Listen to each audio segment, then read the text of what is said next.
We were listening to your conversation.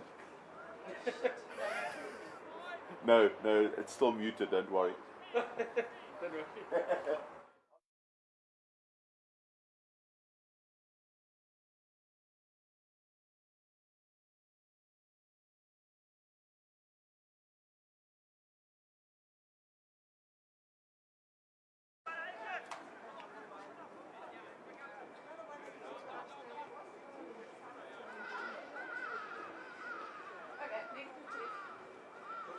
Danny? Ronnie? All good. You all good? Sorry, say that again.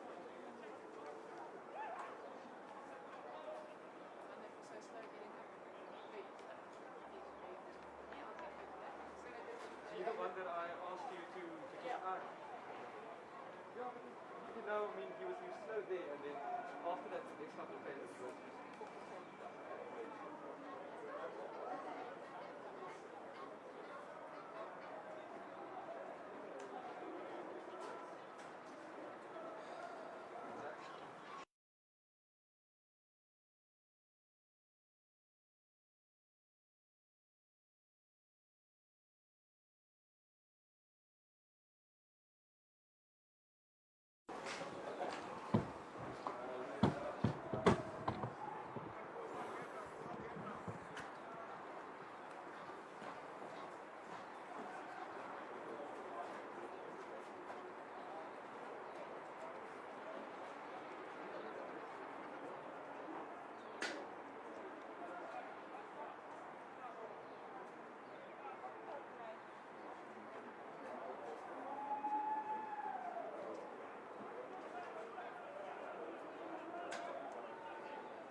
Right, and welcome to day 2 of the Rugby Africa 7 Solidarity Camp.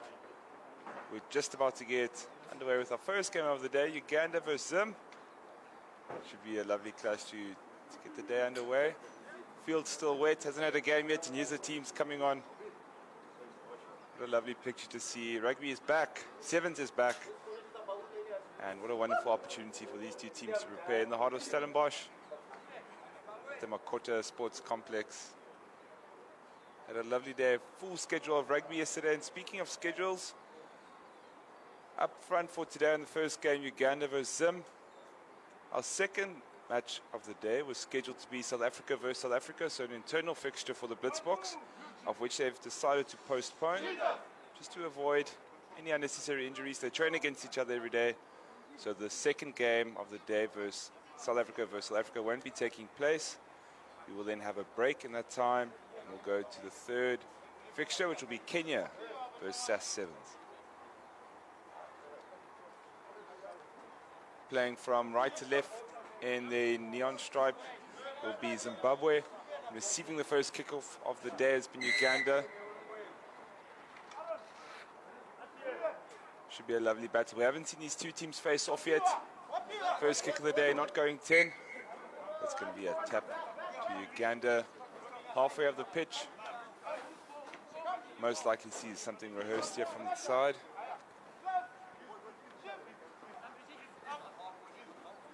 Looking to go right, a little dance, and there's a first line break of the day. He's through, he's going to pin his ears for the corner. It's a lovely little clean pair of heels, good acceleration. That's going to put Uganda first on the board. First 5 points of the day are on. And talking about scoring points, Kyle Brown's just arrived.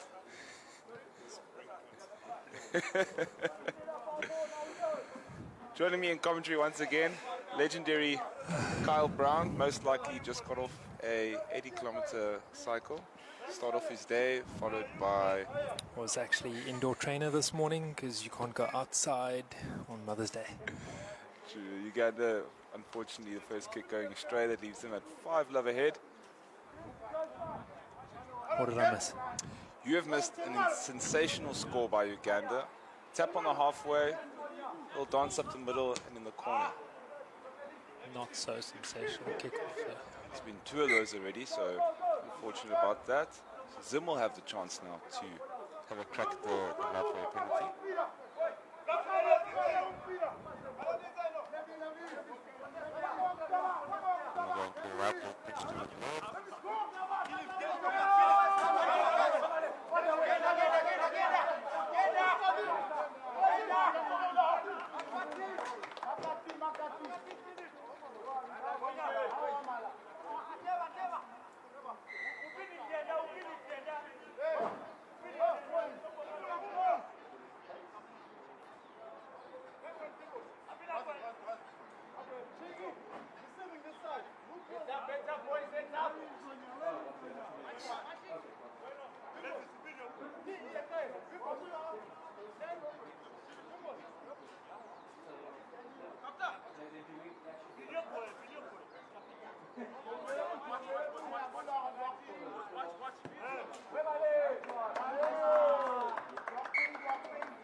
Early on, putting Zim under a lot of pressure. Apologies for the gap there. We had to put in some new batteries to start off the day. Some temporary load shedding. Temporary load shedding. Load swapping out. Good start to the day from Uganda. I think they were going to progress really well through this weekend. They've really come through well yesterday. They had 1 or 2 shaky moments, but I think they've done really, really well. They've come out here guns blazing for first game. Usually teams take a while to get into the swing of things, but they've ramped up. Let's hope they can keep it up through the day. So you were filling me in on the last round of the games yesterday. Unfortunately, I couldn't be here. Yeah, it was fantastic. We saw really, really big physicality from the teams. Guys started really ramping it up, good tempo. Yeah, it was impressive. Kenya got away with the win against Blitzbox 2. Love that. It was great to see. Yesterday we spoke about some of the other teams really taking it to the Blitzbox, putting them under pressure, punishing the mistakes. It was really great to see. Fully expected.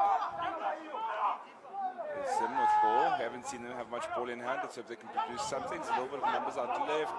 Uganda starting off, have covered this space well. Will Dancer showing a go. A little bit of a high shot there from Uganda. Seems alright with it. I think he saw a little mark from breakfast on his cheek that he wanted to get off. Good, strong physical carry by Zim. Uganda still, as of yesterday, still playing 7 up. So continuing to day 2, no sweeper. Definitely part of the bigger strategy. They'll be more aware to those kicks after having been tested a good couple of times yesterday. And they won't, I mean, listen, they won't be the only international team to do that. A good couple of teams have been doing that for a while on the circuit. And it's proved pretty successful for them. I think you've got to have some really heads-up sweepers and fly-offs and playmakers to be putting those kicks through all the time. So, I mean, you play the odds, really. Yeah, the awareness has to be next level. You've got to get back faster than the kicker and the chaser can. Here comes Uganda again. Unfortunately, ball not going to hand. I think that's a knockback, so they can play on. Zim back with ball. That was almost scooped up so casually. It's very casual. And Carl, not sure if you're aware that the next fixture is supposed to be South Africa versus South Africa. And they've decided to rather not go ahead with the fixture, avoid any injury risks. So we will be taking a break, grabbing some coffee in that time slot. But then we will come back at 9:40 for Kenya versus SAS 7. Should be a lovely encounter. We're looking very, very forward to. So we'll be having a short break after this game, followed by Kenya versus SAS 7. Should be exciting.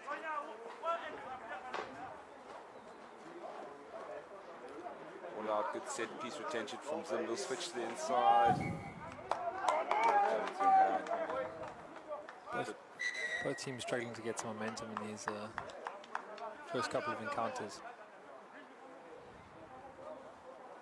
Early on, and some chilly fingers. Some chilly fingers, wet grass. There's one thing I don't want to be doing right now, is rolling around on that wet, cold grass. Enough of those early morning games. Fairly comfortable up here, actually. Yeah. Could do with the heater. Coffee machine.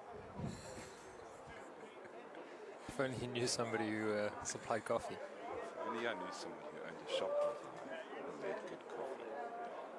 Oh, hi, Carl. That's debatable. Yeah, we said good coffee. Good coffee. It's turned into another cracker day here. I think it's going to be an awesome day for rugby today. So the plan for the rest of the day is round 1 of games, then take a little break, then the second round of games where we got Zim versus SA, Uganda, Kenya, SA versus SAS 7s, and then we'll go into the ranking games for the third round. Correct, and for the ranking games, the coaches will be meeting between round 2 and round 3. They're going to decide if they want to have another chance at playing who and kind of work out a new fixture. It won't necessarily be points-based, but it's also an opportunity for the coaches to go, hey, the Kenyan coaches say we want to play Uganda again, and they agree, then that fixture will take place. Yep. So quite a nice kind of open template for teams to go, hey, we want to play against them again, or we want another shot, and we want to work on this. Yeah, that's awesome. Which I think is, the flexibility for preparation is great. I think the idea remains that we spoke about yesterday is that every team wants to get the most out of this. So, Zimbabwe playing against South Africa 1 is not really going to be beneficial for either party. But I think if Zim can progress well, then a good game, Zim versus SAS, where SAS toppled them yesterday, or Zim versus Uganda again, could be a really good encounter.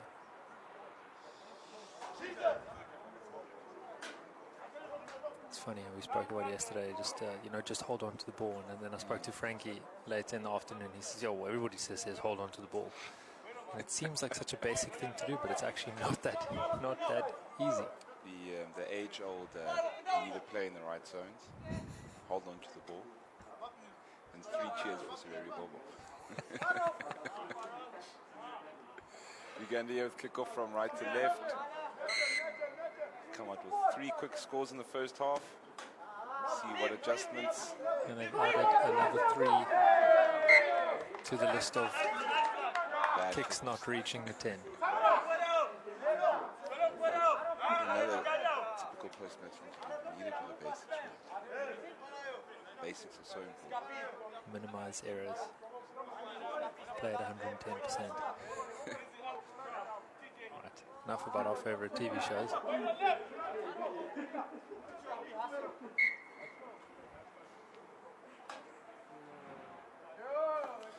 Good scrum setup position here on the about the 15 on the left side of the field for Uganda.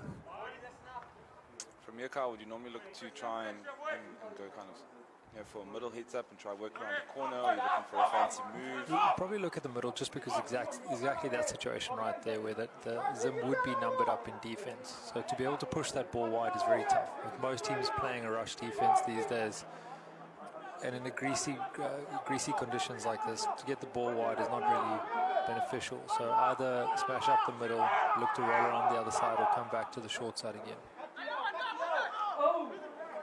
Zim looking a little bit better with ball in hand, passes sticking, a couple line breaks, good meters. Oh, just as we said, offload to nowhere. Uganda going to have a crack at that breakdown. Uganda all over that breakdown. Fantastic. That was a lovely steal.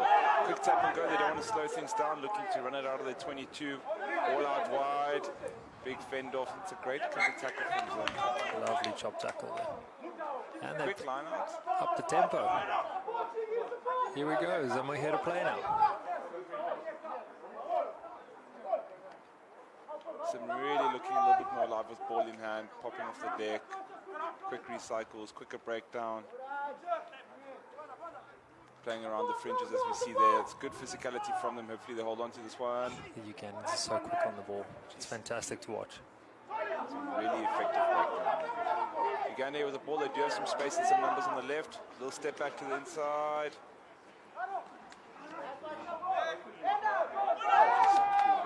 This is slippery for this game. We're just still waiting. 2 good handoffs. And he's going to try to get to the corner. Is he going to get away? No.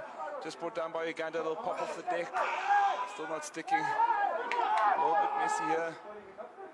Whoever's going to straighten here and clean this up, he's going to get through. Sneaky little chip through. Is he going to get there? Knocked backwards. And here we go again. Little counter-attack opportunity here for Uganda in the 22. Zim's over the ball. Has he got it? Yes. Play. Oh, here comes the yellow card. Zim surely be able to capitalize on this. I think there's a bit of water and sanitizing the ball. It's just so more slippery. The ball's more elusive than most of these players. Someone's got to come out of here with points, and looks like it'll be Zim. Jeez. 2 or 3 defenders beating. Really, really nice handoff there. I'll put Zim on the scoreboard at last. I'm sure they'll be able to get some more points. Zim guys showing a little more urgency now. Have a crack at this, and then just over 3 minutes left to pull back another 12 or 14 points. Oh, very neatly done. Very, very neatly done.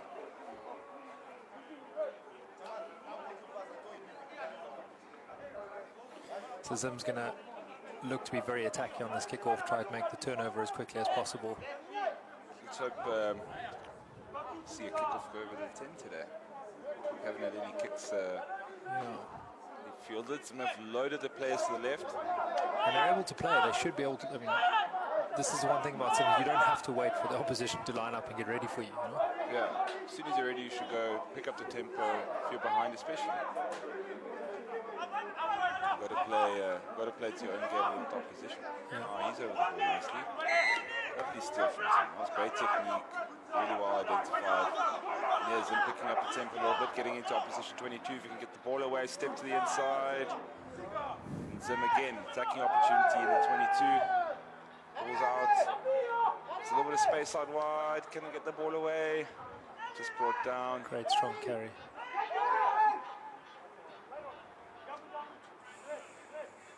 Oof, it's getting all messy. Tidy up. So here's another quick tap penalty. Tap just not going to hand. Just off the mark. Thank goodness for that. Ball left, step to the right. Oh, and he joins the 5 meter club. Oh, great counter. Perfectly timed by Uganda. Listen, I'll tell you what, John. I mean, Uganda are, their decision making at ruck time has been phenomenal. I feel like they've done really well. They're identifying it, when to compete, when to leave it, and when to give a counter, just to make it a little bit more difficult to slow the ball down. Decision making has been fantastic. Coach Graham Callback making some good decisions to bring on a sub or two to stop the clock as much as possible. Otherwise, Uganda's going to run that flat. Yeah, very impressed with the Ugandans. They're just their alertness and their hunger to, when they compete and shoot for it, they go for it hard. Ball out to the outside, just spilled there from Uganda, so it's going to give Zim another chance. Knock here, just about a minute left. Still a chance for Zim to score here. They're going to want to come away with points. And they're going to want to do it very quickly. Zim going for a... No, I think they're going to go for a wrong side feed there. Another little tactic that's been employed by a couple of World Series teams. So, correct me if I'm wrong, in sevens you can feed from any side of the scrum. Yeah. So, I say a wrong side feed, but it's alternate side feed, I suppose. It's not wrong. Oh, it's a lovely little ball through behind the defender's back, and Zimmerman again. Right, let's pop this over and get on with it. So hopefully we see a little bit more urgency here for the kick, and then get back and kick off again. Yesterday we saw them slightly slower, but looks like here they're going to pick up the tempo. Kicks, unfortunately, bit of a grubber. Not his finest. Not his finest, but at least they're working back in with for the next kickoff. 5 points in it. Could see an interesting finish here to the game. I reckon if Uganda is able to control this well, then that'll be game over. All down to this kick.